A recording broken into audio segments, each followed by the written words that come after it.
ಬರ್ರಿ ಚೆನ್ನಾಗಿದೆ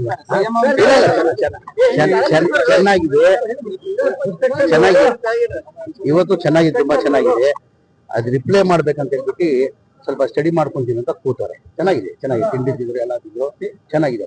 ಸಿದ್ದರಾಮಯ್ಯ ಅವರು ಔಟ್ ಗೋಯಿಂಗ್ ಸೇಮ್ ಅಂತಾರೆ. ಯಾರು ಏನಾಗಿದೆ ಬಿಜೆಪಿ ಪಕ್ಷದಲ್ಲಿ ಒಂದೊಂದು ನೋಡಿರ್ಬೋದು. 2008 ಎಷ್ಟು ಜನ ಮುಖ್ಯಮಂತ್ರಿ ಮಾಡಿದ್ರು. ಆಮೇಲೆ 2019 ಎಷ್ಟು ಜನ ಮುಖ್ಯಮಂತ್ರಿ ಆಗಿದ್ರು. ಅವ್ರು ತಿಳ್ಕೊಂತಾರೆ ಅವ್ರ ಪಕ್ಷದಲ್ಲಿ ಮೂರು ಮುಖ್ಯಮಂತ್ರಿಗಳು ಬದಲಾವಣೆ ಆಗ್ತಾರೆ. ಅದೇ ಆ ಕಾಂಗ್ರೆಸ್ ಪಕ್ಷದಲ್ಲಿ ಆ ಪದ್ಧತಿ ಇದೆಯಾ ಅಂತ ತಿಳ್ಕೊಂಡಿರ್ಬೋದು ಅಂತ ನಾನ್ ಭಾವಿಸ್ತಾ ಇದ್ದೀನಿ.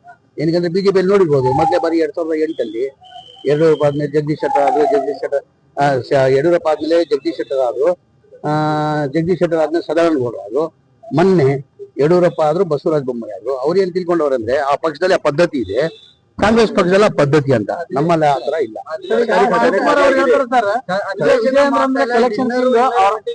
ಭಾಗಿಯಾಗಿದ್ದಾರೆ. ಈಗ ಬಿಜೆಪಿ ಅವ್ರಿಗೆ ಏನಾದ್ರು ಒಂದು ಹೇಳ್ಬೇಕು, ಅವ್ರು ಹೇಳ್ತಾರೆ. ಏನಾದ್ರು ಒಂದು ಈಗ ಡಿನ್ನರ್ ಲಂಚ್, ಈಗ ನಾವು ಬೆಳಗಾಮಲ್ಲಿ ಸೆಷನ್ ಅಲ್ಲಿ ಇದ್ದೀವಿ.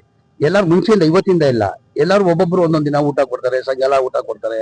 ಹಾಗಾಗಿ ಅದು ಮಾಮೂಲಿ ರೊಟೀನ್ ನಡೀತಾ ಇರೋದು. ರಾಜನ್ ಅವರೇ ಹೇಳ್ತಾರೆ ರಾಜಕೀಯ ಚರ್ಚೆ ಆಗತ್ತೆ, ಊಟ ಅಷ್ಟೇ ಮಾಡಕ್ಕಾಗಲ್ಲ, ರಾಜಕೀಯ ಚರ್ಚೆ ಆಗತ್ತೆ. ಹಾಗೆ ಆಗ್ತದೆ. ಕೂತ್ಕೊಂಡಾದ್ಮೇಲೆ ಬರೀ ಊಟ ಮಾಡ್ಕೊಂಡ್ ಬರ್ತೀವ, ಎಲ್ಲೋದ್ರು ರಾಜಕೀಯ ಚರ್ಚೆ ಆಗೇ ಆಗ್ತದೆ. ಅವರಪ್ಪ ಇಳಿಬೇಕಾದ್ರೆ ವಿಜೇಂದ್ರ ಕಾರಣ ಅಂತ DCM ಅವರು ಆರೋಪ ಮಾಡಿದ್ರು. ಯಾರು ಅಂದ್ರೆ ವಿಜೇಂದ್ರ ಅವರೇ ಆಗ್ಬೇಕಾದ್ರೆ ವಿಜೇಂದ್ರ ಅವರೇ ಕಾರಣ. ಅದಕ್ಕೆ ನಾನು ಏನ್ ಹೇಳಲ್ಲ.